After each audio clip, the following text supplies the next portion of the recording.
LMS வினாத்தாள் ஆண்டு 2021. இன்னைக்கு நம்ம சாட் பகுதியில் இருக்கக்கூடிய வினா எண் 121 இருந்து 150 வரையிலான விளக்கங்களையும் விடைகளையும் பார்க்கலாம். வினா எண் 121. ஒரு நேர்கோட்டு பாதையில் 36 கிலோமீட்டர் பை மணி என்ற திசைவேகத்தில் இயங்கிக் கொண்டிருக்கும் கார் 10 வினாடியில் 18 கிலோமீட்டர் பை மணி என்ற திசைவேகத்தினை அடைகிறது. அக்காரானது சீரான எதிர்முடுக்கத்தினை கொண்டிருந்தால் அதன் எதிர்முடுக்கம். இங்க காரோட ஆரம்ப திசைவேகம் கொடுத்திருக்காங்க, இறுதி திசைவேகம் கொடுத்திருக்காங்க, எத்தனை வினாடிகள்ல அது அந்த திசைவேகத்தை அடைஞ்சது அப்படின்னு கொடுத்திருக்காங்க. இங்க ஆரம்ப திசைவேகமும் இறுதி திசைவேகமும் கிலோமீட்டர் பை மணி அப்படிங்கிற அலகுல இருக்கு. ஆனா கொடுத்திருக்க ஆப்ஷன்ஸ் எல்லாமே மீட்டர் பை வினாடி அப்படிங்கிற அலகுல இருக்கு. அப்ப இங்க நம்ம கிலோமீட்டர் பை மணிய மீட்டர் பை வினாடியில மாத்திட்டு தான் கணக்க போடணும். இதை ஞாபகம் வச்சுக்கோங்க. ஆரம்ப திசைவேகத்தை யூன்னு வச்சுக்கோங்க. அது 36 கிலோமீட்டர் பை மணி. ஒரு மணி நேரத்தை வினாடியா மாத்தணும்னா 60 நிமிஷம், ஒரு நிமிஷத்துக்கு 60 வினாடி. இது ரெண்டையும் பெருக்கிட்டா ஒரு மணி நேரத்துல எத்தனை வினாடிகள் இருக்கும்னு நமக்கு தெரிஞ்சிடும். 36 கிலோமீட்டரை மீட்டரா மாத்தணும்னா அது 1000ஆல பெருக்கணும். அப்ப U = 36 × 1000 டிவைடட் பை 3600. இதுல இருக்க பூஜ்ஜியங்கள் எல்லாம் அடிச்சு கொடுத்துருங்க. 360/36 இதையும் அடிச்சு கொடுத்துட்டா U = 10 மீட்டர் பை வினாடி. அதே மாதிரி இறுதி திசைவேகம் V பாருங்க. V = 18 கிலோமீட்டரை மீட்டரா மாத்தணும்னா அது 1000ஆல பெருக்கணும் டிவைடட் பை 3600. பூஜ்ஜியத்தெல்லாம் அடிச்சு கொடுத்துட்டா 180/36 இதையும் அடிச்சு கொடுத்துட்டா V = 5 மீட்டர் பை வினாடி. இங்க நமக்கு எதிர்முடுக்கம் கேட்டிருக்காங்க. எதிர்முடுக்கம் அப்படின்னா கண்டிப்பா விடை மைனஸ்ல தான் இருக்கும். முடுக்கத்துக்கான ஃபார்முலா V - U/T, அதாவது இறுதி திசைவேகம் மைனஸ் ஆரம்ப திசைவேகம் டிவைடட் பை காலம். அப்ப 5 - 10 டிவைடட் பை 10 = -5/10. இதை சுருக்கிட்டா -0.5 மீட்டர் பை வினாடி ஸ்கொயர்னு கிடைச்சிரும். அப்ப நமக்கு கிடைக்கிற எதிர்முடுக்கம் -0.5 மீட்டர் பை வினாடி ஸ்கொயர். ஆப்ஷன் ஏல இருக்கு, டிக் பண்ணிக்கோங்க.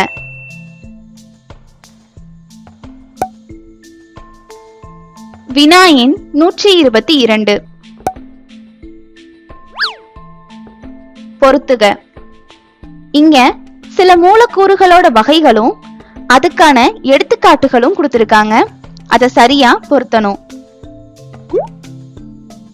முதலாவது ஓரணு மூலக்கூறு. ஓரணு மூலக்கூறு அப்படின்னா ஒரே ஒரு அணுக்களை மட்டும் கொண்ட மூலக்கூறு. எப்பவுமே மந்த வாயுக்களான argon, krypton, neon, xenon, helium, radon மாதிரியான வாயுக்கள் தான் ஓரணு மூலக்கூறுகளை பெற்றிருக்கும். இந்த மந்த வாயுக்கள் எல்லாமே குறைந்த இணைதிறன் கொண்டவையா இருக்கும்.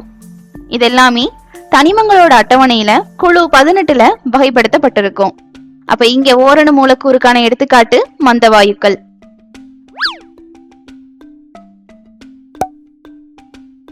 இரண்டாவது ஈரணு மூலக்கூறு. 2 அணுக்களை கொண்ட மூலக்கூறுகளை தான் ஈரணு மூலக்கூறு அப்படின்னு சொல்லுவோம். இதுக்கான எடுத்துக்காட்டுகள் ஆக்சிஜன், நைட்ரிக் ஆக்சைடு, ஹைட்ரஜன். இங்க ஆக்சிஜன் கொடுத்திருக்காங்க. அப்ப ஈரணு மூலக்கூறு ஆக்சிஜனோட இணைஞ்சிரும். அடுத்ததா மூவணு மூலக்கூறு. மூவணு மூலக்கூறுனா 3 அணுக்களை கொண்ட மூலக்கூறு. 3 அணுக்களை கொண்ட மூலக்கூறுகளுக்கான எடுத்துக்காட்டு ozone, sulphur di oxide, carbon di oxide. இங்க ஓசோன் கொடுத்திருக்காங்க. அப்ப மூவணு மூலக்கூறு ஓசோனோட இணைஞ்சிரும். நான்காவது பல அணு மூலக்கூறு. பல அணு மூலக்கூறுனா 3க்கும் மேற்பட்ட அணுக்களை கொண்ட மூலக்கூறுகள். இதுக்கான எடுத்துக்காட்டு பாஸ்பேட், சல்பர் போன்ற தனிமங்கள். இங்க சல்பர் கொடுத்திருக்காங்க. அப்ப பல அணு மூலக்கூறு சல்பரோட இணைஞ்சிரும். சரியான வரிசை பாருங்க. 2, 3, 4, 1. ஆப்ஷன் ஏ தான் சரியான விடை. பண்ணிக்கோங்க.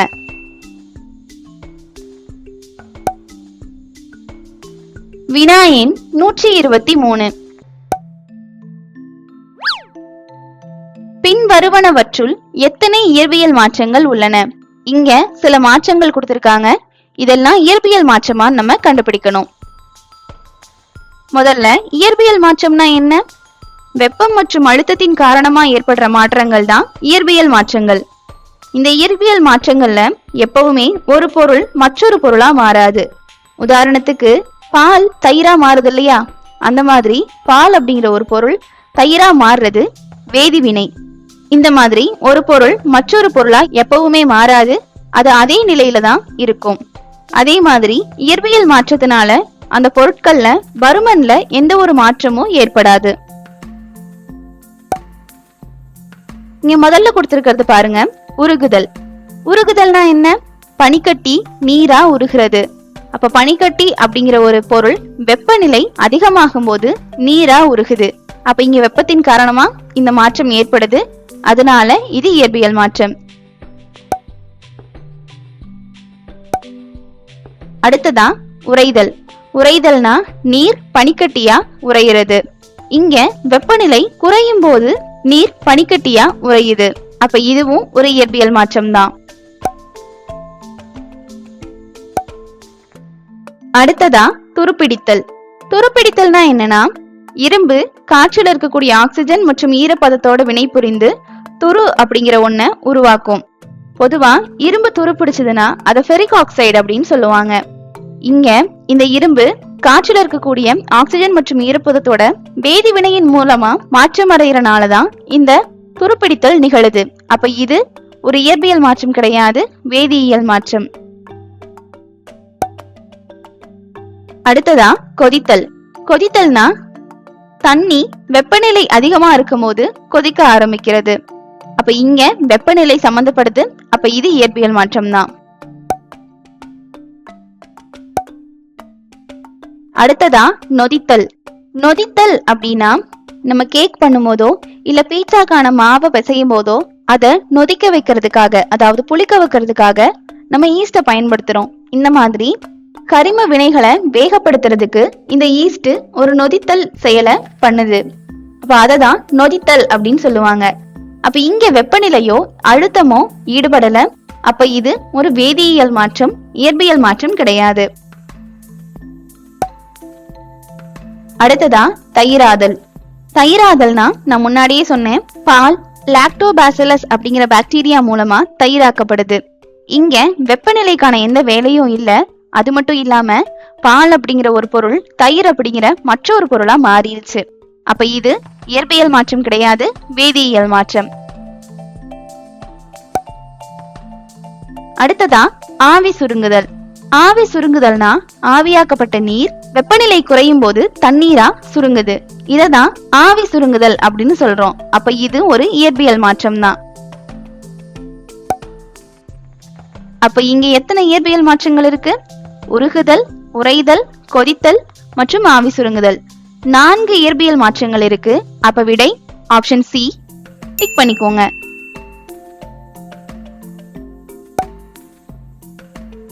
வினா எண் 124.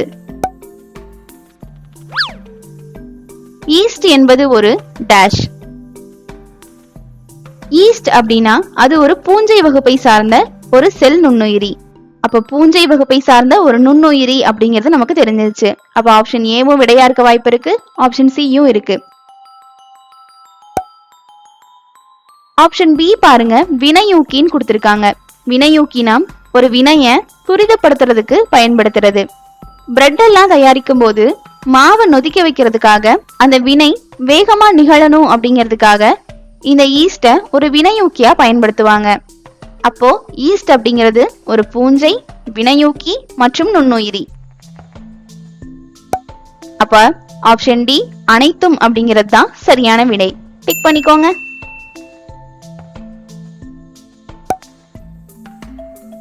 வினா எண் 125. கூற்று பனிக்கட்டி வெப்பத்தை ஏற்று உருகி நீராகிறது. காரணம், மேற்கண்ட நிகழ்வு வெப்பம் ஏற்கும் மாற்றமாகும். வெப்பம் ஏற்கும் மாற்றம் அப்படின்னா எண்டோதெர்மிக் ப்ராசஸ், அதாவது வெப்பம் செலுத்தப்படும் போது அதை தனக்குள்ள ஏற்று அது வேற ஒரு நிலைக்கு மாறுறது.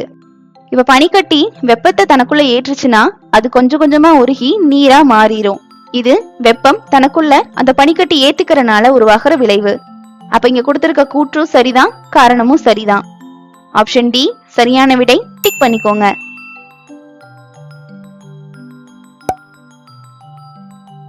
வினா எண் 126. பொறுத்துக.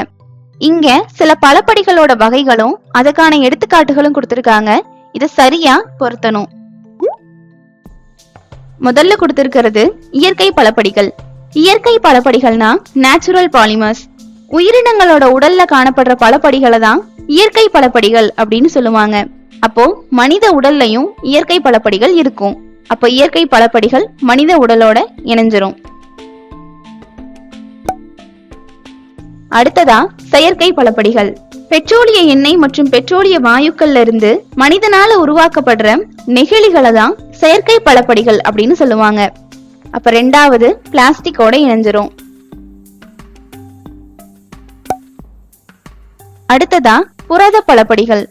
புரத பலப்படிகள்னா என்னன்னா மனித உடல்லையோ இல்ல மற்ற விலங்குகளோட உடல்லையோ காணப்படுற டிஎன்ஏ, நொதிகள், தோல், முடி, நகம், இறகு, உரோமங்கள், பட்டு, இது எல்லாமே புரத பலப்படிகளுக்கான எடுத்துக்காட்டு.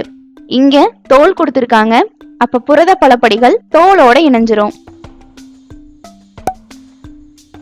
அடுத்ததா கார்போஹைட்ரேட் பலப்படிகள்.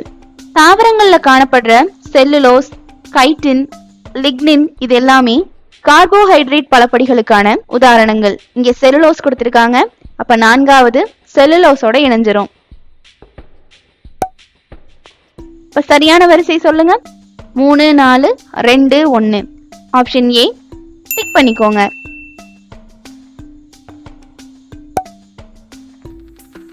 வினா எண் 127. நெகிழி உண்ணும் பாக்டீரியா. நெகிழி உண்ணும் பாக்டீரியா எதுனா ஐடனெல்லா சக்கியன்சிஸ்.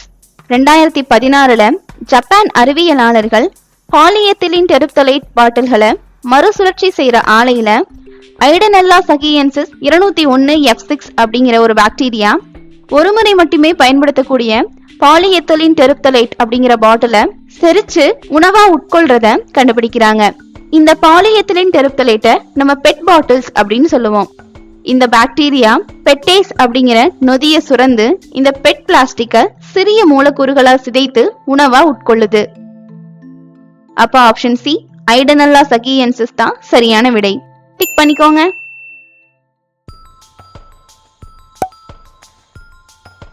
வினா எண் 128. பொருந்தாத இணைகளை கண்டறிக. Option A neutron, James Chadwick. 1932ல ஜேம்ஸ் சாட்விக் அப்படிங்கிறவர் தான் அணுவுக்கு உள்ள நியூட்ரான் அப்படிங்கிற ஒரு துகள் இருக்கிறத கண்டுபிடிச்சாரு. அப்ப இது சரியான இணைதான். இது விடையா இருக்க வாய்ப்பில்லை. ஆப்ஷன் சி பாருங்க, நியூக்ளியஸ். Ernest Rutherford. 1911ல எர்னஸ்ட் ரூதர்ஃபோர்ட் அப்படிங்கிறவர் தான் அணுக்கரு, அதாவது நியூக்ளியஸோட செயல்பாடுகளை சோதனையின் மூலமா விவரிச்சு சொன்னாரு. அப்ப இது சரியான இணைதான். இது விடையா இருக்க வாய்ப்பில்லை. Option D electron. J Thomson. 1904ல ஜே தாம்சன் அப்படிங்கிறவர் தான் அணுக்குள்ள எலக்ட்ரான் இருக்கு, அதோட பாதை எப்படியெல்லாம் இருக்கும்னு தன்னோட ஆய்வின் மூலமா கண்டுபிடிச்சாரு. இதுக்காக இவருக்கு நோபல் பிரைஸ் கூட கொடுத்தாங்க. அப்ப இதுவும் சரியான இணைதான். இது விடையா இருக்க வாய்ப்பில்லை. ஆப்ஷன் பி பாருங்க, புரோட்டான், ஜான் டால்டன். புரோட்டான் அப்படிங்கிற துகளை கண்டுபிடிச்சது கோல்ட்ஸ்டெயின். இவரு 1886ல தன்னோட ஆய்வின் மூலமா புரோட்டான் அப்படிங்கிற துகள் அணுவுக்கு உள்ள இருக்குன்னு கண்டுபிடிச்சாரு. ஜான் டால்டன் அப்படிங்கிறவரு தனிமங்களை குறிக்க தனியான ஒரு குறியீட்டு முறைய கண்டுபிடிச்சவரு. அப்ப இங்க புரோட்டானுக்கும் ஜான் டால்டனுக்கும் எந்த சம்பந்தமும் இல்ல. அப்ப இங்க பொருந்தாத இணை ஆப்ஷன் பி, புரோட்டான் ஜான் டால்டன்ங்கிறது தான். அத டிக் பண்ணிக்கோங்க.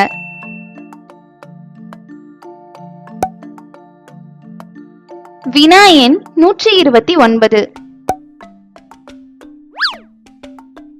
கார்பன் மோனாக்சைடு டேஷுக்கு வழிவகுக்கிறது. கார்பன் மோனாக்சைடு அப்படின்னா என்னன்னா, சரியா எரியாத பொருட்கள் வெளிவிடுற வாயுக்கு பேரு தான் கார்பன் மோனாக்சைடு. அது மட்டும் இல்லாம நம்ம பயன்படுத்துற வாகனங்கள்லயும் தொழிற்சாலைகள்லயும் கூட இருந்து இந்த கார்பன் மோனாக்சைடு வரும். இந்த கார்பன் மோனாக்சைடுக்கு எந்த ஒரு நிறமும் கிடையாது, மனமும் கிடையாது. இந்த கார்பன் மோனாக்சைடை நம்ம சுவாசிக்கிறதுனால நமக்கு சுவாச பிரச்சனைகள் வர அதிகமான வாய்ப்புள்ளது. அப்ப ஆப்ஷன் ஏ, சுவாச பிரச்சனை தான் சரியான விடை. டிக் பண்ணிக்கோங்க.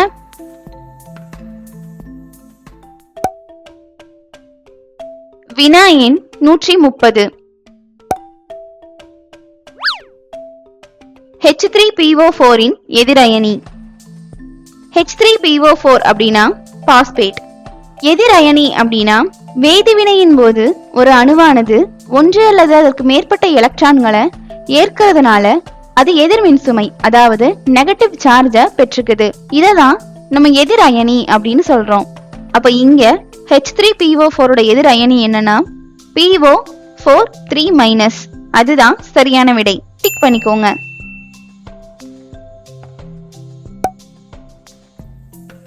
வினா எண் 131. சரியான இணைகளை தேர்ந்தெடுக்க.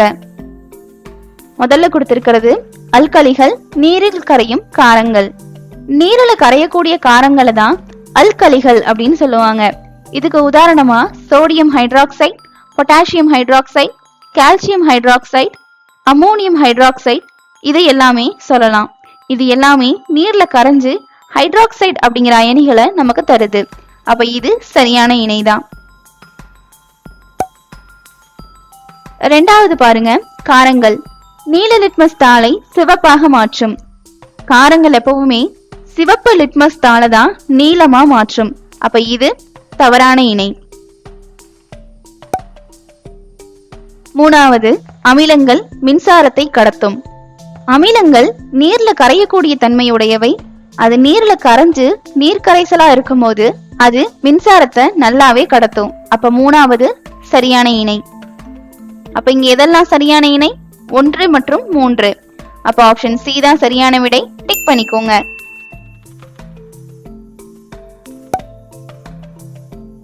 வினா எண் 132. எக்ஸ் கதிர் இயந்திரங்களில் பயன்படுத்தப்படும் உலோகம். ஆப்ஷன் ஏ பாருங்க, தாமிரம். தாமிரம்னா காப்பர். இது சிலைகள், நாணயங்கள் மற்றும் வயர் எல்லாம் பண்றதுக்கு யூஸ் பண்ணுவாங்க. அப்ப அது விடையா இருக்க வாய்ப்பில்ல. ஆப்ஷன் பி பாருங்க, வெள்ளி. வெள்ளிய வச்சு நகைகளும் பாத்திரங்களும் புகைப்பட துறையிலையும் வெள்ளியோட பயன்பாடு அதிகமா இருக்கும். அப்ப இதுவும் விடையா இருக்க வாய்ப்பில்ல. ஆப்ஷன் டி பாருங்க, அலுமினியம். அலுமினியத்தை வச்சு மின் கம்பிகள், வானூர்தி மற்றும் ராக்கெட்டோட பாகங்கள்லாம் செய்வாங்க. அப்ப இதுவும் விடையா இருக்க வாய்ப்பில்ல. ஆப்ஷன் சி காரியம். இந்த காரியத்தை வச்சுதான் தானியங்கி வாகனங்களோட மின் கலன்கள் எல்லாமே செய்வாங்க. அது மட்டும் இல்லாம எக்ஸ் கதிர் இயந்திரங்கள்லயும் இந்த காரியம் பயன்படுது. இத பிளம்பம் அப்படின்னு சொல்லுவாங்க. இதோட குறியீடு பிபி, அணு எண் 82. அப்ப ஆப்ஷன் சி டிக் பண்ணிக்கோங்க.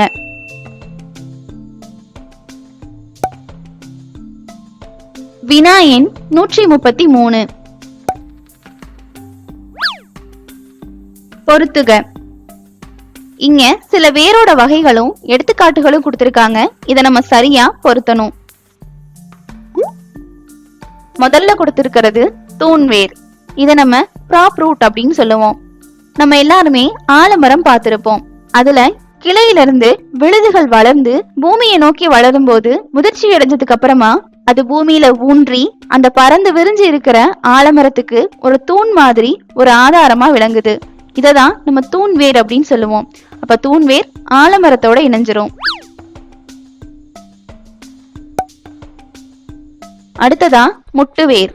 தாவரத்தோட கணு பகுதிகள்ல இருந்து கொத்து கொத்தா வேர்கள் முளைச்சு தரையில ஊனி அந்த தாவரத்துக்கு மேலும் ஒரு ஆதாரத்தை தரும். இதுக்கான எடுத்துக்காட்டுகள் தான் கரும்பு மற்றும் மக்காசோளம். அப்ப முட்டுவேர் கரும்போட இணைஞ்சிரும். அடுத்ததா குமிழம். குமிழம் அப்படின்னா என்னன்னா, சதைப்பற்றுள்ள இலை மற்றும் செதிர் இலை அப்படின்னு 2 பகுதியா இருக்கிற தாவரத்தோட தண்டு பகுதியில அந்த செதில் இலைகள்ல உணவை சேமிச்சு மண்ணுக்கடியில அதோட தண்டு பருத்து போய் ஒரு குமிழம் மாதிரியான அமைப்பை பெறுறது தான் குமிழம் அப்படின்னு சொல்லுவாங்க. இதுக்கான எடுத்துக்காட்டு பூண்டு மற்றும் வெங்காயம். இங்க பூண்டு கொடுத்திருக்காங்க, அப்ப குமிழம் பூண்டோட இணைஞ்சிரும். அடுத்ததா பற்றுவேர். பற்றுவேர்னா தாவரத்தோட கணு மற்றும் கணுவிடை பகுதிகளில் இருந்து தோன்ற வேர்கள் அந்த தாவரம் வேற ஏதாவது ஒரு ஆதாரத்தை பற்றி வளர உதவி செய்யும். இததான் பற்றுவேர்கள் அப்படின்னு சொல்லுவாங்க. இந்த பற்றுவேர்களுக்கான எடுத்துக்காட்டு வெற்றிலை மற்றும் மிளகு. அப்ப பற்றுவேர் வெற்றிலையோட இணைஞ்சிரும். அப்ப சரியான வரிசை என்ன? 2, 3, 4, 1. ஆப்ஷன் ஏ டிக் பண்ணிக்கோங்க.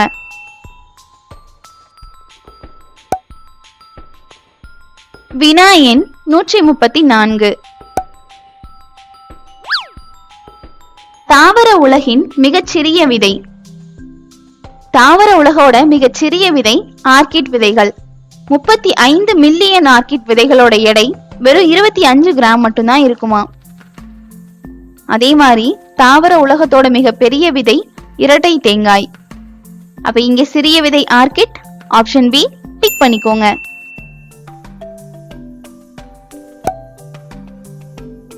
வினா எண் 135. கோழிகளுக்கு பூஞ்சையினால் உருவாகும் நோய். ஆப்ஷன் ஏ பாருங்க, சால்மோனெல்லோசிஸ்.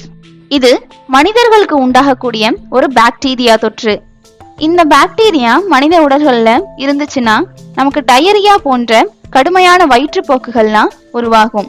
அப்ப இது ஒரு பூஞ்சை கிடையாது, பாக்டீரியா. அது மட்டும் இல்லாம இது மனிதர்களுக்கு நோயை உண்டாக்குற ஒரு பாக்டீரியா. அப்ப இது விடையா இருக்க வாய்ப்பில்லை. Option B ரானிகட். ரானிகட் அப்படிங்கிறது ஒரு வைரஸ். இந்த ரானிகட் வைரஸ் கோழிகளுக்கு அம்மை நோயை உருவாக்கும். இது கோழிகளுக்கு நோயை உருவாக்குறது தான், ஆனா இது ஒரு வைரஸ்ங்கிறனால இது விடையா இருக்க வாய்ப்பில்லை. Option C anthrax. ஆந்த்ராக்ஸ் அப்படின்னா கால்நடைகளுக்கு நோயை உண்டாக்கக்கூடிய ஒரு பாக்டீரியா. இது மூலமா கால்நடைகளுக்கு அதிகமான காய்ச்சலும் சில நேரங்கள்ல திடீர் இறப்புகளும் கூட ஏற்படுத்தும். இது ஒரு பாக்டீரியா. அது மட்டும் இல்லாம இது கால்நடைகளுக்கு நோயை உண்டாக்குற பாக்டீரியா. அப்ப இது விடையா இருக்க வாய்ப்பில்லை. Option D ஆஸ்பெர்ஜில்லஸ். ஆஸ்பெர்ஜில்லஸ் அப்படிங்கிறது ஒரு பூஞ்சை. அது மட்டும் இல்லாம இது கோழிகளுக்கு பலவீனம் மற்றும் நலிந்து போதல் மாதிரியான ஒவ்வாமைகளை ஏற்படுத்தக்கூடிய ஒரு பூஞ்சை. அப்ப ஆப்ஷன் டி தான் சரியான விடை. டிக் பண்ணிக்கோங்க.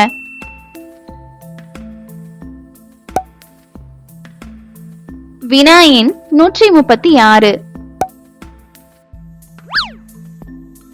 ஈறுகளில் இரத்த கசிவுக்கு தீர்வு காண டேஷ் உண்ண வேண்டும். ஈறுகளில் இரத்த கசிவு அப்படின்னா அதுக்கு பேரு ஸ்கர்வி அப்படின்னு பேரு. இந்த ஸ்கர்வி நோய் எதனால வருதுன்னா விட்டமின் சி குறைபாட்டால வருது. இதுக்கு தீர்வு காண இலைவகை காய்கறிகளையும் முளைக்கட்டிய தானியங்களையும் நம்ம நிறைய எடுத்துக்கணும். அது மட்டும் இல்லாம விட்டமின் சி நிறைஞ்சிருக்கக்கூடிய நெல்லிக்காய், எலுமிச்சை, ஆரஞ்சு போன்ற சிட்ரஸ் பழங்களையும் காய்கறிகளையும் நம்ம நிறைய சாப்பிடணும். அப்ப இங்க ஆப்ஷன் டி சிட்ரஸ் பழங்கள் தான் சரியான விடை. டிக் பண்ணிக்கோங்க.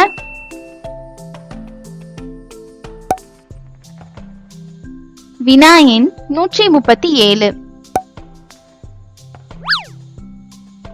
ஒவ்வொரு செல்லும் அதன் அருகில் உள்ள செல்களுடன் இணைத்துக் கொள்ளும் துவாரம். ஒவ்வொரு செல்லுலையும் இருக்கக்கூடிய பிளாஸ்மோடெஸ்மாட்டா அப்படிங்கிற சிறிய துவாரம் மூலமா தான் ஒரு செல் அதுக்கு பக்கத்துல இருக்கக்கூடிய மற்றொரு செல்லோட தன்னை இணைச்சுக்குது. அப்ப ஆப்ஷன் பி பிளாஸ்மோடெஸ்மாட்டா அப்படிங்கிறது தான் சரியான விடை. டிக் பண்ணிக்கோங்க.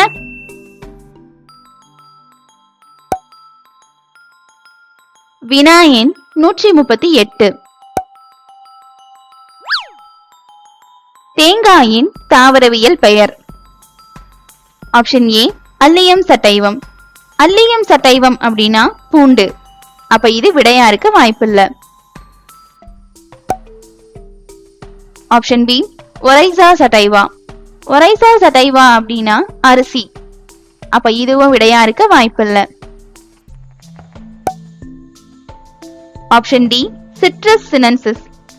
சிட்ரஸ் சினென்சிஸ் அப்படின்னா அது ஆரஞ்சு. அப்ப இதுவும் விடையா இருக்க வாய்ப்பில்லை. ஆப்ஷன் சி பாருங்க, காக்கஸ் நியூசிஃபரா. காக்கஸ் நியூசிஃபரா அப்படிங்கிறது தேங்காயோட தாவரவியல் பெயர்.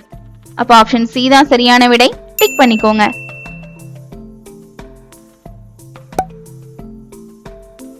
வினா எண் 139. பொருந்தாத இணைகளை கண்டறியவும். மெல்லுடலிகள். இது பெயருக்கு ஏற்ற மாதிரியே மென்மையான உடல் பகுதியை கொண்டிருக்கும். ஆனா இங்க கடினமான உடல் மற்றும் ஓடு இல்லாதவைன்னு கொடுத்திருக்காங்க. இது தவறு. அப்ப 1 பொருந்தாத இணை. ரெண்டாவது பாருங்க, கணுக்காலிகள். இணைப்புகள் இல்லா கால்கள்னு கொடுத்திருக்காங்க. கணு அப்படின்னாலே ஒரு இணைப்பு அப்படின்னு பொருள். நம்ம நண்டு, இறால், மரவட்டை எல்லாம் பார்த்திருக்கோம் இல்லையா? அதே மாதிரி தேல், சிலந்தி, சில பூச்சிகளோட கால்கள்லாம் பாத்தீங்கன்னா ஒரு கணு பகுதியை கொண்டு 2-3 இணைப்புகளால உருவாகி இருக்கும். அததான் நம்ம கணுக்காலிகள் அப்படின்னு சொல்லுவோம். அப்ப கணுக்காலிகள் இணைப்புகள் உள்ள கால்களை தான் பெற்றிருக்கும். அப்ப இதுவும் பொருந்தாத இணைதான். அடுத்ததா தட்டை புழுக்கள், சுடர் செல்கள். சுடர் செல்கள் அப்படின்னா கழிவுகளை வெளியேற்றக்கூடிய ஒரு சிறப்பு செல். இது முதுகெலும்பு இல்லாத தட்டை புழுக்கள், கல்லீரல் புழு, இரத்தப்புழு, நாடா புழு இந்த மாதிரியான புழு வகைகள்ல காணப்படும். இது எல்லாமே மனிதன் மற்றும் விலங்குகளோட உடல்ல ஒட்டுண்ணிகளா வாழக்கூடிய புழுக்கள். அப்ப தட்டை புழுக்கள், சுடர் செல்கள் அப்படிங்கிறது சரியான இணைதான். நாலாவது பாருங்க, வளைதசை புழுக்கள். கண்டங்களால் ஆன உடல். நம்ம மண்புழு, நீரிஸ், அட்டை எல்லாம் பார்த்திருப்போம். அதுல பல கண்டங்களால அதோட உடல் ஆக்கப்பட்டிருக்கும். அப்ப வளைதசை புழுக்கள் அப்படிங்கிறது கண்டங்களால ஆன உடலை பெற்றிருக்கும். அப்ப இங்க எதெல்லாம் பொருந்தாத இணை? 1 மற்றும் 2 மட்டும்தான். அப்ப ஆப்ஷன் டி தான் சரியான விடை. டிக் பண்ணிக்கோங்க.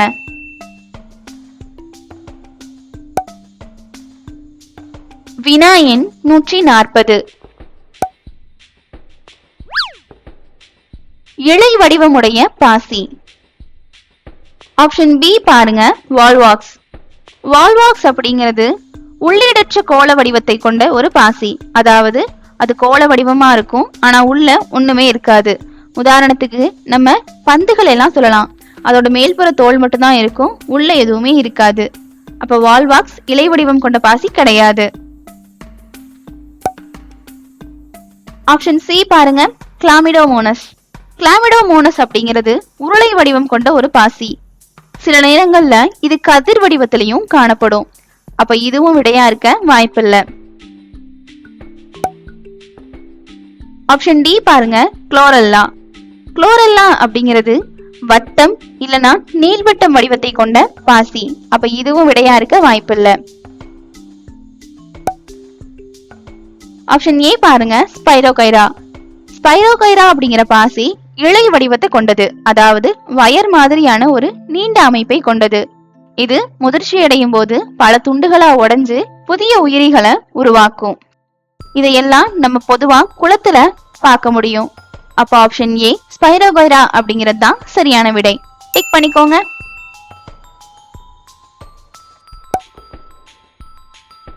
வினா எண் 141. உட்கருவின் உள்ளே உள்ள திரவம் டேஷ் என்றும் வெளியே உள்ள திரவம் டேஷ் என்றும் அழைக்கப்படுகிறது. ஒரு செல் அப்படின்னு நம்ம எடுத்துக்கிட்டோம்னா அதோட உட்கருவுக்கு உள்ள இருக்கிற திரவம் அதோட அணுக்கரு திரவம் அப்படின்னு சொல்லப்படும். அந்த அணுக்கரு திரவத்துக்கு மற்றொரு பெயர் நியூக்ளியோபிளாசம்.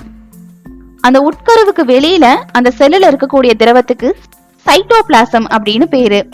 அப்ப ஆப்ஷன் சி நியூக்ளியோபிளாசம் மற்றும் சைட்டோபிளாசம் தான் சரியான விடை. டிக் பண்ணிக்கோங்க.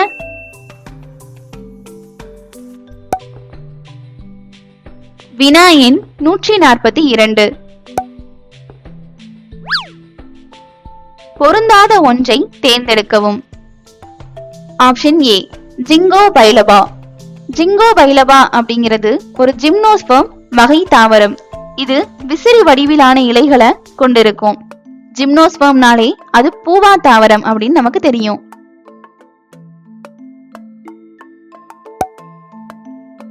ஆப்ஷன் பி பாருங்க, பைனஸ். பைனஸ் அப்படிங்கிறது ஊசி மாதிரியான இலைகளை கொண்ட ஒரு பூவா தாவரம். அதாவது இதுவும் ஒரு ஜிம்னோஸ்பெர்ம் பிளான்ட் தான்.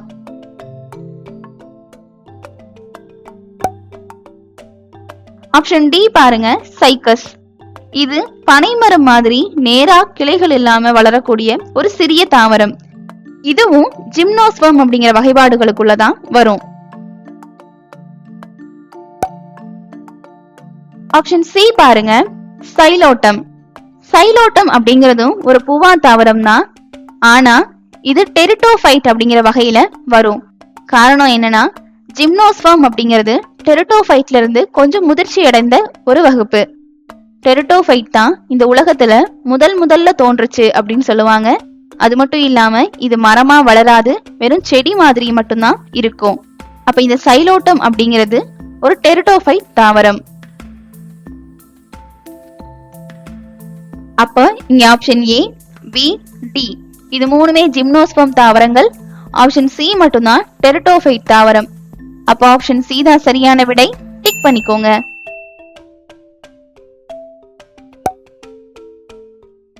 வினா எண் 143. சரியான கூற்றுகளை தேர்ந்தெடுக்கவும். பிரியான்கள் டிஎன்ஏ மற்றும் ஆர்என்ஏவை கொண்டிருக்கும். இது தவறான கூற்று. பிரியான்கள் அப்படின்னா புரதத்தாலான ஒரு தொற்று துகள். இதுல டிஎன்ஏவோ ஆர்என்ஏவோ இருக்காது. அதனால இது மூலமா நோய் தொற்று ஏற்படாது. அப்ப இது தவறான கூற்று. இரண்டாவது கூற்று பாருங்க, நுண்ணுயிர்களால் நடைபெறும் நொதித்தல் நிகழ்வின் மூலம் கரிம அமிலங்கள், ஆல்கஹால்கள் மற்றும் எஸ்டர்கள் உருவாகின்றன. நுண்ணுயிரினா நமக்கு தெரியும், ஈஸ்ட், பாக்டீரியா, பூஞ்சை மாதிரியான உயிரினங்கள். இது மூலமா தான் நொதித்தல் அப்படிங்கிற நிகழ்வு நடக்கும். அந்த நிகழ்வின் மூலமா நமக்கு கரிம அமிலங்களும் ஆல்கஹாலும் எஸ்டர்களும் கிடைக்கும். அப்ப இது சரியான கூற்றுதான். மூணாவது பாருங்க, ஈஸ்டுகள் லைபேஸ் எனும் நொதியின் உதவியால் நொதித்தலில் ஈடுபடுகின்றன. இது தவறான கூற்று. ஏன்னா ஈஸ்ட் எப்பவுமே ஜைமேஸ் அப்படிங்கிற நொதியின் உதவியால தான் நொதித்தல்ல ஈடுபடும். அப்ப இங்க மூணாவது கூற்று தவறு. நான்காவது கூற்று பாருங்க, கிளாமிடோமோனஸில் பால் மற்றும் பாலிலா முறையில் இனப்பெருக்கம் நடைபெறும். கிளாமிடோமோனஸ் அப்படிங்கிறது ஒரு செல் உயிரி, நகரும் தன்மை கொண்ட ஒரு நன்னீர் வாழ் பாசி. இது பால் மற்றும் பாலிலா முறையில இனப்பெருக்கம் செய்யுது. அப்ப இது சரியான கூற்று. அப்ப இங்க எந்த கூற்றுகள்லாம் சரி? 2 மற்றும் 4. அப்ப ஆப்ஷன் பி தான் சரியான விடை. டிக் பண்ணிக்கோங்க.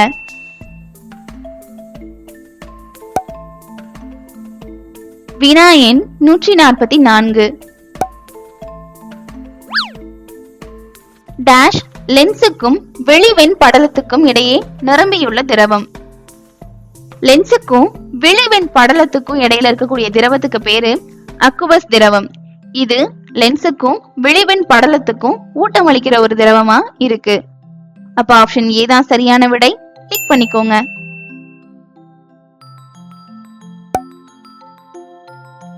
வினா எண் 145. தவறாக பொருத்தப்பட்ட இணைகளை தேர்ந்தெடுக்கவும். முதல்ல கொடுத்திருக்கிறது கீழ்மூட்டு. கீழ்மூட்டு அப்படின்னா நம்மளோட முழங்கை, முழங்கால் மற்றும் கணுக்கால்ல இருக்கக்கூடிய மூட்டுக்கு தான் கீழ்மூட்டு அப்படின்னு பேரு. இது ஒரு திசையில மட்டும் இயங்கும் அப்படின்னு கொடுத்திருக்காங்க. இது சரியான கூற்றுதான். உங்க கையில இருக்கக்கூடிய முழங்கைய முன்னாடி மட்டும்தான் மடிக்க முடியும், பின்னாடியோ இல்ல பக்கவாட்டுகள்லயோ நம்மளால மடிக்க முடியாது. அந்த முழங்கை மூட்டு ஒரு திசையில மட்டும்தான் இயங்கக்கூடியது. அதே மாதிரி முழங்கால் மூட்டும் ஒரு திசையில தான் இயங்கும். அப்ப இது சரியான இணை. ரெண்டாவது பாருங்க, முண்டனையா மூட்டு. முண்டனையா மூட்டு எங்க இருக்கும்னா நம்மளோட மணிக்கட்டுகள்ல இருக்கும். இந்த மணிக்கட்டை நம்மளால 2 திசைகள்ல மட்டும்தான் ரொம்ப எளிதா அசைக்க முடியும். ஆனா இங்க 3 திசைகள்னு கொடுத்திருக்காங்க. அப்ப இது தவறா பொருத்தப்பட்ட இணை. அடுத்ததா பந்து கிண்ண மூட்டு. பந்து கிண்ண மூட்டுனா நம்மளோட தோள்பட்டை இடுப்புகள்ல இருக்கக்கூடிய மூட்டு. நம்மளோட இடுப்பு மூட்டை நம்மளால 3 திசைகள்ல இயக்க முடியும். அதாவது முன்னாடி மற்றும் பக்கவாட்டுல 2 திசைகள்ல எளிதா நம்மளால அசைக்க முடியும். ஆனா இங்க 2 திசைகளில் இயக்கம்னு கொடுத்திருக்காங்க. அப்ப இது தவறான இணை. அப்ப இங்க எதெல்லாம் தவறான இணை? 2 மற்றும் 3. ஆப்ஷன் டி டிக் பண்ணிக்கோங்க.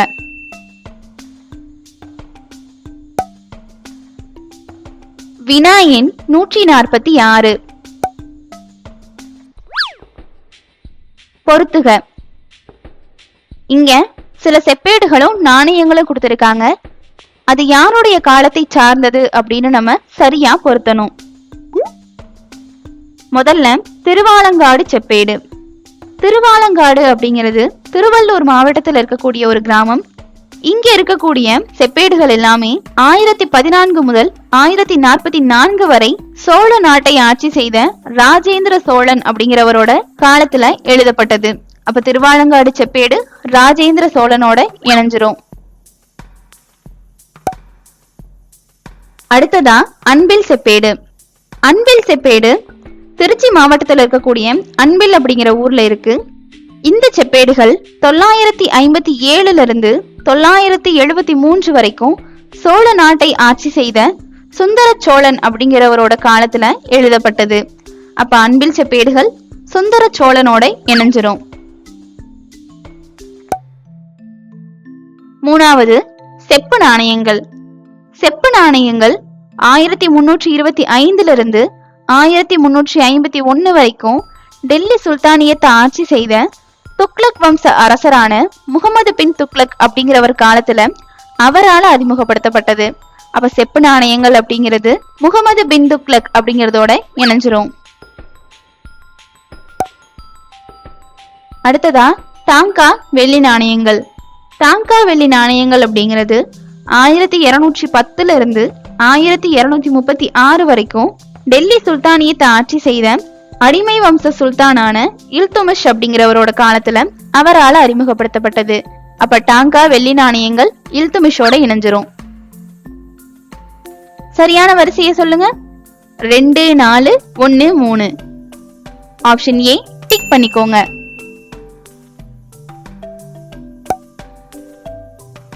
வினா எண் 147. வெனிஸ் நாட்டை சேர்ந்த புகழ்பெற்ற பயணியான டேஷ் 2 முறை காயலுக்கு வருகை தந்தார். வெனிஸ் நாட்டை சார்ந்த பயணி அப்படின்னாலே அவரு மார்க்கோ போலோ தான். இவரு 1288 மற்றும் 1293 பாண்டிய நாட்டில இருந்த புகழ்பெற்ற துறைமுகமான காயலுக்கு வருகை புரிந்தாரு. அப்ப ஆப்ஷன் சி மார்க்கோ போலோ தான் சரியான விடை. டிக் பண்ணிக்கோங்க.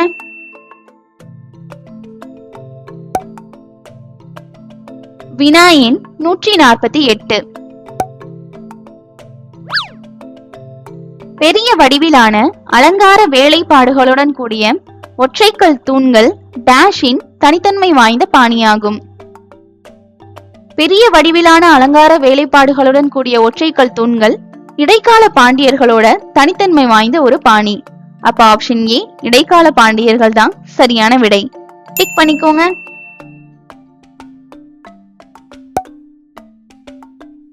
வினா எண் 149. சரியான கூற்றுகளை தேர்ந்தெடுக்கவும். முதல் கூற்று பாருங்க. இல்துமிஷ் தனது படைகளில் பணியாற்றியோருக்கு இக்தாக்களை வழங்கினார். இது சரியான கூற்றுதான். இல்துமிஷ் தனது படையில பணியாற்றினவங்களுக்கு இக்தா அப்படிங்கிற நிலங்களை வழங்கினாரு. அந்த நிலங்கள்ல இருந்து அவங்க தன்னோட வாழ்க்கைக்கு தேவையான பணத்தை சம்பாரிச்சுக்கிட்டாங்க. இரண்டாவது கூற்று, இக்தா என்பது ராணுவ அதிகாரிகளுக்கு வழங்கப்பட வேண்டிய உயர் பதவிக்காக கொடுக்கப்பட்ட நிலம். இது தவறான கூற்று. ஏன்னா இக்தா அப்படிங்கிறது ராணுவ அதிகாரிகளுக்கு வழங்கப்பட வேண்டிய ஊதியத்துக்கு பதிலா கொடுக்கப்பட்ட நிலம். அப்போ இரண்டாவது கூற்று தவறு. கூற்று 3 பாருங்க. நிலத்தை பெற்றவர் இக்தாதார் அல்லது முக்தி என்று அழைக்கப்பட்டார். யாருக்கெல்லாம் அந்த இக்தாக்களை அவர் கொடுத்தாரோ அவங்கள முக்தி மற்றும் இக்தாதார்னு தான் சொன்னாங்க. அப்ப இதுவும் சரியான கூற்றுதான். நான்காவது கூற்று பாருங்க. இக்தாதார் தனக்கு வழங்கப்பட்ட நிலங்களிலிருந்து வரி வசூல் செய்து கொள்வர். இதுவும் சரியான கூற்றுதான். இக்தாதார் தனக்கு வழங்கப்பட்ட நிலங்களை விவசாயிகள்கிட்ட கொடுத்து அதுல பயிரை விளைவிக்க வச்சு அதுல இருந்து தனக்கு தேவையான வரிய வசூல் செஞ்சுக்கிட்டாங்க. அப்ப இங்க எதெல்லாம் சரியான கூற்று? 1, 3 மற்றும் 4. ஆப்ஷன் டி டிக் பண்ணிக்கோங்க.